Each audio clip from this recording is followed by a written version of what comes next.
Hello everyone, my name is Chris and I'm one of the product specialists here at Spy Center Security, the Spy Gear Superstore. And I'm here today to talk to you guys about the differences between hidden cameras. The hidden camera section on our website covers everything from pen cameras to clock radios and everything in between. There are a few major differences between all of the devices, and I'm going to help you determine what would be the best for your needs.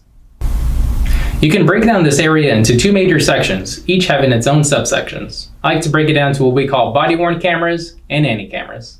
Think of a body-worn camera as a mobile hidden camera that's quite literally designed to be carried on your person, like a pen, button, glasses, watch, etc. These capture both video and audio internally to either an SD card or a built-in internal memory. They come equipped with rechargeable batteries, and you can review the footage you've captured through your computer or laptop. The battery lives on these devices range between 45 minutes and up to 2 hours, depending on the device, so you can see that they are designed to record small video sections as needed. Here are some examples of how body-worn cameras can be useful. Verbal abuse, sexual harassment, professional uses like secret shopping and private investigator work, child custody issues, recording school lectures, and many more, allowing you to capture proof or recall what someone has said or done. With all that being said, every body-worn camera is unique.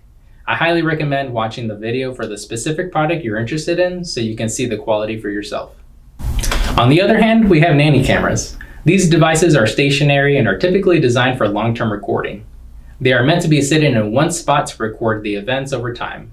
Since they are stationary, they typically plug into the wall, so you don't need to worry about batteries, although we do have a few models that will offer battery capabilities, depending on your needs. Nanny cameras only record video. Since they are designed to be left behind, they offer additional features like motion activation and remote viewing to make it easy so you can conveniently view the camera while you're away. And since it is motion activated, you will not have to sort through hours and hours of useless video. All of the videos are recorded to an SD card located within the body of the camera. Depending on the camera and the size of the SD card will dictate how long it will actually record for.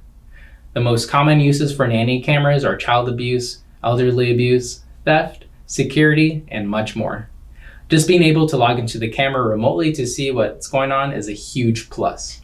Every single Nanny camera we sell has a video made for it so you can see firsthand the field of view and quality. I highly recommend watching it so you can get the feel and how it would perform in your environment. So, to summarize, they are both hidden style cameras, one being used on your person while the other is meant to be left behind, either in your home or office. As a thank you for reaching the end of the video, feel free to use the code YouTube10 at checkout for $10 off your next purchase. And of course, don't forget to like and subscribe for future tutorial videos.